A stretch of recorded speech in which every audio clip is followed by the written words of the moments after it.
Hello, പുതിയൊരു വീഡിയോയിലേക്ക് എല്ലാവർക്കും സ്വാഗതം. അപ്പോൾ ഇന്നത്തേത് ഒരു ഡേ ഇൻ മൈ ലൈഫാണ്, ഒരു ഫുൾ ഡേ ഇൻ മൈ ലൈഫാണ്.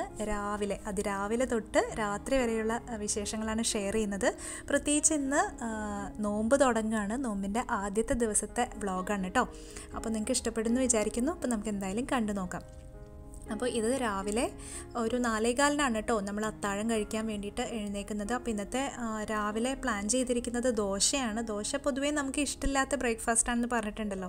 പക്ഷെ എന്നാലും നമ്മളുടെ ഈ നോമ്പിൻ്റെ സമയത്ത് കുറച്ച് ദഹിക്കാനൊക്കെ എളുപ്പമുള്ളതുകൊണ്ട് ഇടയ്ക്ക് നമ്മളിങ്ങനെ ദോശയാക്കലുണ്ട്.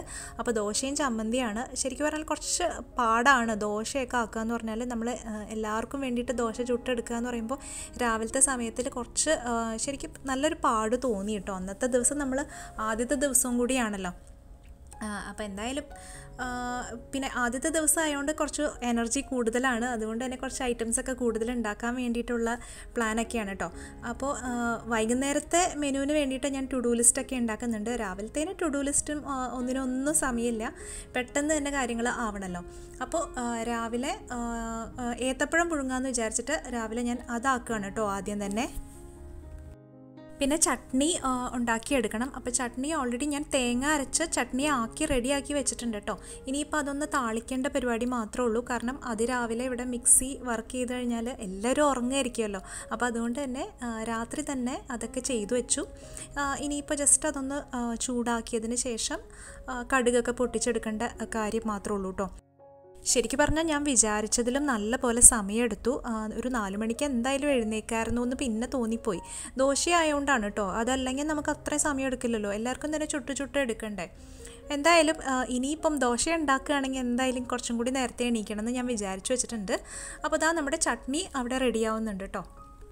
അപ്പോൾ ഇത് ആദ്യമായിട്ടാണ് കേട്ടോ നോമ്പിൻ്റെ ഫസ്റ്റ് ഡേ ഒക്കെ വ്ളോഗ് ചെയ്യുന്നത്. കഴിഞ്ഞ വർഷമൊന്നും ഞാൻ നോമ്പ് അധികമൊന്നും വീഡിയോസിൽ കാണിച്ചിട്ടില്ല എന്നാണ് എൻ്റെ ഒരു ഓർമ്മ.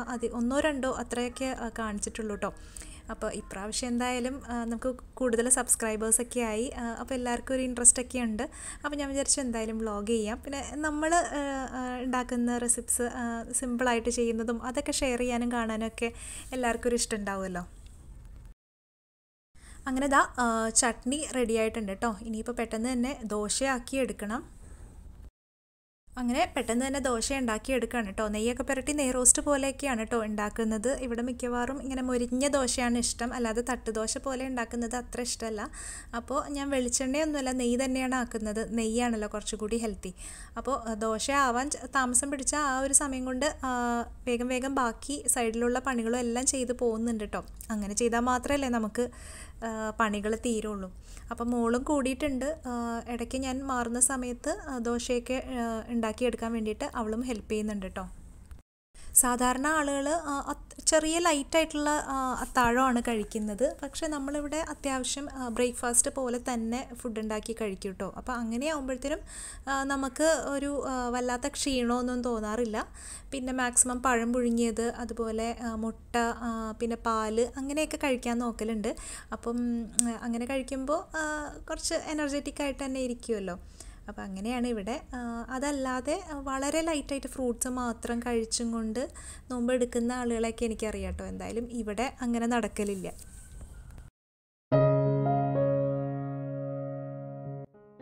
അങ്ങനെ കുറച്ച് ധൃതി പിടിച്ചിട്ടാണെങ്കിലും സമയത്തിന് ഫുഡൊക്കെ കഴിക്കാൻ പറ്റിയിട്ടോ. പിന്നെ കിച്ചൺ ക്ലീനിങ് ഒക്കെ കഴിഞ്ഞ് കുറച്ച് നേരമൊക്കെ ഇരുന്ന് കുറച്ചുകൂടിയൊക്കെ കഴിഞ്ഞിട്ടാണ് നമ്മൾ വീണ്ടും ഒന്ന് റെസ്റ്റ് എടുക്കും. എന്തായാലും കുറച്ച് നേരത്തെ എഴുന്നേൽക്കുന്നതല്ലേ. പിന്നെ ബ്രേക്ക്ഫാസ്റ്റിൻ്റെ കാര്യങ്ങളൊക്കെ കഴിഞ്ഞല്ലോ. അപ്പം അങ്ങനെ പിന്നെ സൺഡേ ആയതുകൊണ്ട് പിന്നെ ആർക്കും ക്ലാസ് ഒന്നുമില്ല. അപ്പം പിന്നെ എന്തായാലും എല്ലാം സ്ലോ ആയിട്ട് തന്നെ ചെയ്താൽ മതിയല്ലോ. അങ്ങനെ റെസ്റ്റൊക്കെ എടുത്തിട്ട് പിന്നെ ശരിക്കും പറഞ്ഞാൽ കുറച്ച് സ്ലോ ആയിട്ടുള്ള സമയങ്ങളാണ്. നമുക്ക് പണികളൊക്കെ പിന്നെ കുറച്ച് കഴിഞ്ഞല്ലേ സ്റ്റാർട്ട് ചെയ്യുള്ളൂ. പിന്നെ ഉച്ചയ്ക്ക് മുന്നേ തന്നെ മാക്സിമം നമ്മുടെ ക്ലീനിങ് ജോലികളൊക്കെ തീർക്കുക തന്നെയാണല്ലോ നല്ലത്. അപ്പോൾ പിക്കപ്പും കാര്യങ്ങളൊക്കെ വേഗം തന്നെ തീർത്തു. അതുപോലെ കുറച്ച് ലോണ്ട്രി ബെഡ്ഷീറ്റ്സൊക്കെ ക്ലീൻ ചെയ്തിടാനുണ്ടായിരുന്നു. അപ്പോൾ അതൊക്കെ വേഗം തന്നെ ചെയ്തു. പിന്നെ ഒന്ന് റെസ്റ്റൊക്കെ, ഉച്ചക്കലത്തെ ഒരു റെസ്റ്റൊക്കെ കഴിഞ്ഞ് കഴിഞ്ഞാൽ പിന്നെ ആയിരിക്കുമല്ലോ വൈകുന്നേരത്തിനുള്ള പണികൾ സ്റ്റാർട്ട് ചെയ്യുന്നത്. നോമ്പിൻ്റെ സമയത്ത് ശരിക്കും പറഞ്ഞാൽ രാവിലെ പണികൾ കുറവാണ്. അപ്പോൾ ഞാൻ കഴിയുന്നതും അധികം കുക്കിംഗ് അങ്ങനെ നമ്മൾ പ്ലാൻ ചെയ്തിട്ടുണ്ടെങ്കിൽ രാവിലെ ഒരു ഐറ്റമെങ്കിലും ഉണ്ടാക്കി വെക്കാൻ വേണ്ടി ശ്രമിക്കും. അതല്ലെങ്കിൽ പിന്നെ വൈകുന്നേരം നല്ല ജോലിയായിരിക്കും. അപ്പം അന്നത്തെ ദിവസം എന്തായാലും ഞാൻ രാവിലെ കുക്കിംഗ് ഒന്നും ചെയ്തിട്ടില്ല കേട്ടോ. പിന്നെ കട്ട്ലറ്റ് ഓൾറെഡി പ്രീ കുക്ക് ചെയ്ത് വെച്ചിട്ടുണ്ടല്ലോ, അതുകൊണ്ട് സ്നാക്കിൻ്റെ കാര്യങ്ങൾ അങ്ങനെ ഉണ്ടാവില്ല. അതല്ലെങ്കിലും സ്നാക്ക് പൊതുവേ കുറവാണ് കേട്ടോ. പിന്നെ ഇപ്രാവശ്യം എന്തുകൊണ്ടോ സ്നാക്സൊക്കെ ഉണ്ടാക്കണം എന്നൊരു ആഗ്രഹം തോന്നിയിട്ടുണ്ട്. അപ്പോൾ എന്തായാലും ഉച്ച കഴിഞ്ഞുള്ള പണികൾ സ്റ്റാർട്ട് ചെയ്യാൻ വേണ്ടി പോവുകയാണ്. അപ്പോൾ ഞാൻ വിചാരിച്ചു എന്തായാലും ഒന്ന് പ്ലാൻ ചെയ്ത് പയ്യെ സ്റ്റാർട്ട് ചെയ്യാം. കാരണം എവിടെ തുടങ്ങണം, എങ്ങനെ തുടങ്ങണം എന്നൊക്കെ ചില സമയത്ത് നമുക്കൊരു മനസ്സിനൊരു കൺഫ്യൂഷൻ വരുമല്ലോ. അങ്ങനെയാകുമ്പോൾ ജസ്റ്റ് ഒന്ന് എഴുതുന്നത് തന്നെയാണ് നമ്മുടെ എപ്പോഴും ഉള്ളൊരു ഹാബിറ്റാണല്ലോ. അപ്പോൾ ഞാൻ എന്താ പയ്യെ ഒരു ചെറിയ ഒരു ടു ഡു ലിസ്റ്റ് ഉണ്ടാക്കി. അപ്പോൾ അന്നത്തെ പ്ലാനിലുള്ളത് മട്ടൻ കറിയാക്കണം, പിന്നെ പുട്ടല്ലെങ്കിൽ ഇടിയപ്പം. അപ്പം മിക്കവാറും പുട്ടാവുള്ളൂ, കാരണം മട്ടൻ ഉണ്ടാക്കണ്ടേ. പിന്നെ ഇടിയപ്പം എന്ന് പറഞ്ഞാൽ കുറച്ചുകൂടി പാടുണ്ടല്ലോ. പിന്നെ കട്ട്ലറ്റ് ഫ്രൈ ആക്കി എടുക്കണം, ഓൾറെഡി ഉണ്ടാക്കി വെച്ചിട്ടുണ്ട്. പിന്നെ സാധാരണ പോലെ ഓരോ കാര്യങ്ങൾ, ജ്യൂസ് ഉണ്ടാക്കണം, അതിൻ്റെ ഇടയിൽ കിച്ചൺ ക്ലീനിങ്, അതൊക്കെ എഴുതി വെച്ചിട്ടുണ്ട് കേട്ടോ. അപ്പോൾ ഒരുപാട് പണിയില്ല, എന്നാൽ പണിയില്ലേന്ന് ചോദിച്ചാൽ അത്യാവശ്യം പണിയുണ്ട്. അങ്ങനത്തെ ഒരു ഡേ ആണ് കേട്ടോ. അപ്പോൾ മട്ടണ് ഞാൻ എന്തായാലും ഉള്ളി ആഡ് ചെയ്യണമെന്ന് വിചാരിച്ചിട്ടുണ്ട്. അപ്പോൾ ഉള്ളിയൊന്നും നന്നാക്കി വെച്ചിട്ടില്ല, അപ്പോൾ കുറച്ച് സമയം അങ്ങനെ പോയി. പിന്നെ വേഗം തന്നെ കറി വെക്കുന്ന പരിപാടിയാണ്. അപ്പോൾ ഇന്നത്തെ ഡേയിൽ മെയിനായിട്ടുള്ള പരിപാടി എന്ന് പറഞ്ഞാൽ ഈ മട്ടൻ കറി ഉണ്ടാക്കുക എന്നുള്ളതാണ്. അത് കഴിഞ്ഞ് ശരിക്കും പറഞ്ഞാൽ പിന്നെ ബാക്കി എല്ലാം ഒന്ന് അടുപ്പിച്ച് വെക്കുന്നൊരു കാര്യമുള്ളൂ കേട്ടോ. അപ്പോൾ ഞാൻ വറുത്തരച്ച മട്ടൻ കറിയാണ് ഉണ്ടാക്കുന്നത്. അപ്പോൾ ഞാനത് അതിൻ്റെ റെസിപ്പി ശരിക്കും പറഞ്ഞാൽ ഇതിന് മുന്നേ ഷെയർ ആക്കിയിട്ടുണ്ട്. എന്നാലും ഞാൻ പെട്ടെന്നൊന്ന് പറയാം, കാണുന്നവർക്ക് ആർക്കെങ്കിലും ഇഷ്ടമുണ്ടെങ്കിൽ അതൊന്ന് ട്രൈ ചെയ്യാമല്ലോ. അപ്പോൾ ഉള്ളിയും സവാളയും യൂസ് ചെയ്യും. ഇതിപ്പോൾ 1 കിലോ മേലെ ഉണ്ട് കേട്ടോ. മട്ടൻ കുറച്ചധികം കുക്കാക്കുന്നുണ്ട്. അപ്പോൾ മട്ടൻ്റെ ലെഗ് കറിക്കട്ട് വാങ്ങി അങ്ങനെ എടുക്കുന്ന സംഭവമാണ് കേട്ടോ. അപ്പോൾ മട്ടൻ്റെ ലെഗ് ഇവിടെ നല്ല ഇഷ്ടമാണ്, അപ്പോൾ അതുകൊണ്ട് അങ്ങനെ വാങ്ങുന്നതാണ്. അപ്പോൾ ഞാൻ റെസിപ്പി പറയാം. സവാളയും ഉള്ളിയും എല്ലാം കൂടി ആദ്യം വഴറ്റിയെടുക്കും. പിന്നെ ജിഞ്ചർ ഗാർലിക് പേസ്റ്റ് ചേർക്കും, പച്ചമുളക് ചേർക്കും, വേപ്പില, പിന്നെ ഇതൊക്കെ നല്ലപോലെ വഴന്നു വരുമ്പോൾ പെരിഞ്ചീരകവും പിന്നെ മുഴുവൻ മല്ലി, പിന്നെ മുഴുവൻ കുരുമുളകില്ലേ അത് ചതച്ച് ചേർക്കും. അപ്പോൾ ഇതൊക്കെ നല്ലപോലെ വഴന്നതിന് ശേഷം നമ്മൾ പൊടികൾ ചേർക്കും. പൊടികൾ എന്ന് പറയുമ്പോൾ മല്ലിപ്പൊടി, മുളക് പൊടി, മഞ്ഞൾപ്പൊടി, പിന്നെ ഗരം മസാലപ്പൊടി, ഇത്രയും പൊടികൾ ചേർത്തിട്ട് നല്ല പോലെ വഴന്നു വരുമ്പോൾ പിന്നെ മട്ടൻ ചേർക്കും. മട്ടൻ ചേർത്ത് അതിലും നല്ല പോലെ മിക്സായി ഒന്ന് നല്ല പോലെ ആ ചൂടിൽ നല്ല പോലെ ഇളക്കി എല്ലാ സ്ഥലത്തും മിക്സായി എന്ന് ഉറപ്പ് വരുമ്പോൾ വിസിൽ കൊടുക്കുക. പിന്നെ മട്ടൻ്റെ വേവ് എത്രയാവുന്നു നമ്മുടെ കുക്കറിൻ്റെ വേവൊക്കെ അനുസരിച്ച് വിസിൽ കൊടുക്കുക. പിന്നെ ഞാൻ തേങ്ങ വറുത്തരച്ച് ചേർത്തിട്ടുണ്ട് കേട്ടോ. അപ്പോൾ ഇറച്ചിക്കറിയൊക്കെ അധികമായിട്ട് നമ്മൾ ഉണ്ടാക്കി വെക്കുമ്പോൾ വറുത്തരച്ച് കറി വെക്കുകയാണ് നല്ലത്, കറി ചീത്തായി പോവാതിരിക്കാൻ വേണ്ടിയിട്ട്. അപ്പോൾ ഞാൻ അങ്ങനെയാണ് ചെയ്യാറ്.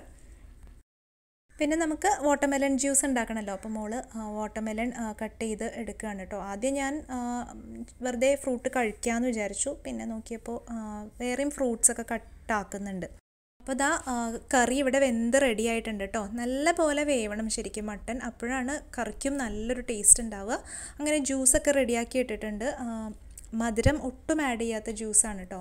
ശരിക്കും പറഞ്ഞാൽ കുടിക്കാൻ പറ്റിയ നല്ല ഹെൽത്തി ജ്യൂസ് തന്നെയാണ് വാട്ടർമെലൺ ജ്യൂസ്. പിന്നെന്താ, അധികം മധുരമൊന്നും നമ്മൾ ഈ നോമ്പ് തുറക്കുന്ന സമയത്ത് കഴിക്കുന്നത് ഇവിടെ അത്ര ഇഷ്ടമല്ല. കുറേ ജ്യൂസ് കുടിക്കും എല്ലാവരും, പക്ഷെ അപ്പോൾ ഒരുപാട് ഷുഗറും ചെല്ലും, അതത്ര ഹെൽത്തി അല്ലല്ലോ.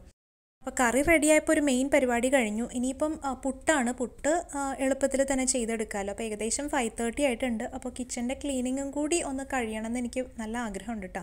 അപ്പോൾ ഞാൻ എന്താ ഡ്രൈ ഫ്രൂട്ട്സൊക്കെ ഇതുപോലെ ട്രെയിൽ അറേഞ്ച് ആക്കിയിട്ടുണ്ടല്ലോ. അപ്പോൾ കാരക്ക എടുത്തിട്ട് വെള്ളത്തിലിട്ടു. അപ്പോൾ നമ്മൾ നോമ്പ് തുറക്കുമ്പോൾ തന്നെ കാരക്ക വെച്ചിട്ടല്ലേ നോമ്പ് തുറക്കുന്നത്. അപ്പം അത് ഒന്ന് സോക്ക് ചെയ്തിട്ടാൽ കഴിക്കാൻ നല്ലതാണ്. പിന്നെ വേഗത്തിൽ പുട്ട് റെഡിയാക്കി എടുക്കുകയാണ്. അപ്പോൾ അതവിടെ ഇരുന്ന് ആവുന്ന സമയം കൊണ്ട് നമുക്കിനി അടുത്ത സ്നാക്കിൻ്റെ പരിപാടി നോക്കാം. അപ്പോൾ സ്നാക്ക് മുന്നേ തന്നെ ഫ്രീസാക്കി വെച്ചിട്ടുണ്ട്. ഞാൻ ഇന്ന് ചെയ്യാനുള്ളത് ഫ്രീസാക്കിയിട്ടില്ല കേട്ടോ, ഫ്രിഡ്ജിലാണ് വെച്ചേക്കുന്നത്. പിന്നെ അതിന് മുന്നത്തെ ഉള്ളത് ഫ്രീസറിലേക്ക് ആക്കിയിട്ടുണ്ട്. അപ്പോൾ ഫ്രിഡ്ജിൽ തന്നെ ആയതുകൊണ്ട് നമുക്ക് പിന്നെ എളുപ്പമാണ്. വേഗം എടുത്തിട്ട് എണ്ണ നല്ല ചൂടാവുമ്പോഴത്തേനും ഫ്രൈ ആക്കി എടുത്താൽ മതി. ഞാൻ ഡീപ്പ് ഫ്രൈ ചെയ്യാറില്ല കേട്ടോ. ഞാൻ മിക്കവാറും പാൻ ഫ്രൈ തന്നെയാണ് ചെയ്യുക. അപ്പോൾ ഒരു പ്രശ്നം വരുന്നത് അതിൻ്റെ സൈഡ്സിലൊക്കെ നല്ലൊരു കറക്റ്റായിട്ടുള്ള കളറ് വരില്ല. അപ്പോൾ കാണാൻ ശരിക്കും പറഞ്ഞാൽ നമ്മൾ കടയിൽ നിന്ന് വാങ്ങിക്കുന്ന ആ ഒരു ഫിനിഷൊന്നും ഉണ്ടാവില്ല.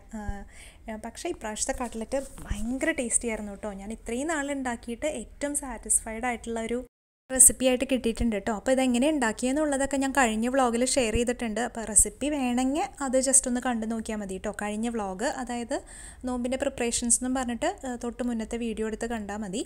അപ്പോൾ എന്തായാലും നല്ല അടിപൊളി കട്ട്ലറ്റാണ്. ഞാൻ നല്ല ഹാപ്പിയാണ് കേട്ടോ. പിന്നെ അത് ആ പുട്ട് ഉണ്ടാക്കിയെടുക്കുകയാണ്.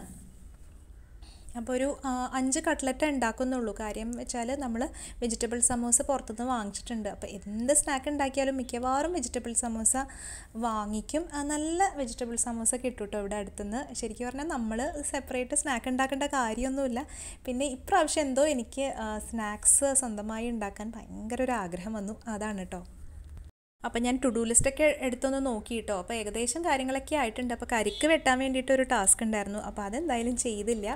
ഓൾറെഡി അതിൻ്റെ കരിക്കിൻ്റെ വെള്ളമൊക്കെ എടുത്തിട്ടുണ്ട്. പിന്നെ അത് വെട്ടിയിട്ട് അതിൻ്റെ കാമ്പ് എടുക്കത്തില്ലേ, അത് ഞാൻ ചെയ്തിട്ടില്ല. അപ്പോൾ ടേബിളൊക്കെ ഏകദേശം സെറ്റാക്കി വെച്ചിട്ടുണ്ട്. സമോസ, പിന്നെ ഒരു റോള്, ഇതൊക്കെ വാങ്ങിയിട്ടുണ്ട്. പിന്നെ കട്ട്ലറ്റ്, പിന്നെ മാങ്ങ ഉണ്ടായിരുന്നു, കുക്കുംബർ, പിന്നെ കുറച്ച് പൈനാപ്പിൾ, പിന്നെ പലതരം ഡ്രൈ ഫ്രൂട്ട്സ് റെഡിയാക്കിയിട്ടുണ്ടല്ലോ. അപ്പോൾ അതൊക്കെ സെറ്റാക്കി വെച്ചിട്ടുണ്ട്. അപ്പോൾ അത്രയൊക്കെ കേട്ടോ ഞാൻ വീഡിയോ എടുത്തിട്ടുള്ളൂ. കാരണം അതിന് ശേഷം പിന്നെ വീഡിയോൻ്റെ കാര്യം തന്നെ ഞാൻ മറന്നുപോയി. അതുപോലെ തിരക്കൊക്കെ അല്ലേ നമുക്ക്. ആ സമയം എന്ന് പറഞ്ഞാൽ നല്ല തിരക്കായിരിക്കും. പിന്നെ അത് കഴിഞ്ഞുള്ള കിച്ചൺ ക്ലീനിങ് ഒക്കെ ആണെങ്കിലും നല്ല തിരക്കിലാണ് പോയത്. പിന്നെ ആദ്യത്തെ നോമ്പാകുമ്പോൾ നമുക്ക് ഒന്ന് സെറ്റായി വരാനും ഒരു സമയം എടുക്കുമല്ലോ. നമ്മൾക്കൊരു റുട്ടീൻ ചേഞ്ച് അല്ലേ. അപ്പോൾ എന്തായാലും അന്നത്തെ ദിവസം ഞാൻ വിചാരിച്ചതിലും നല്ല ഭംഗിയായിട്ട് തന്നെ കാര്യങ്ങൾ ചെയ്ത് തീർക്കാനൊക്കെ പറ്റിയിട്ടോ. നല്ലൊരു സാറ്റിസ്ഫൈഡ് ആയിരുന്നു. അപ്പോൾ ലാസ്റ്റ് ഒരു ഇച്ചിരി നേരം നമ്മുടെ 5 AM മോർണിംഗ് ക്ലബ്ബ് എന്ന് പറയുന്ന ബുക്ക് റീഡ് ചെയ്തിട്ട് വളരെ കുറച്ചേ വായിച്ചുള്ളൂ കേട്ടോ. അതും കഴിഞ്ഞ് വേഗം തന്നെ ഡേ വൈൻഡപ്പ് ചെയ്യാണ്. അപ്പോൾ അതൊക്കെയായിരുന്നു നമ്മുടെ നോമ്പിൻ്റെ ഫസ്റ്റ് ഡേ നോമ്പിൻ്റെ വിശേഷങ്ങൾ. നിങ്ങൾക്ക് ഇഷ്ടപ്പെട്ടു എന്ന് കരുതുന്നു. നിങ്ങളുടെ കമൻസ് എല്ലാം അറിയിക്കുക. എന്തെങ്കിലും സജഷൻസ് ഒക്കെ ഉണ്ടെങ്കിൽ പറയുക. അതുപോലെ വീഡിയോ ഇഷ്ടപ്പെട്ടിട്ടുണ്ടെങ്കിൽ ലൈക്ക് ചെയ്യുക. പുതിയ കുറേ സബ്സ്ക്രൈബേഴ്സ് നമ്മുടെ ചാനലിൽ ഇപ്പോൾ വന്നിട്ടുണ്ട്. അപ്പോൾ എല്ലാവർക്കും ഹാർട്ടി വെൽക്കം. തുടർന്നും വീഡിയോസ് കാണുക, സപ്പോർട്ട് ചെയ്യുക. അപ്പോൾ പുതിയൊരു വീഡിയോ ആയിട്ട് ഉടനെ വരാം. അതുവരേക്കും ബൈ.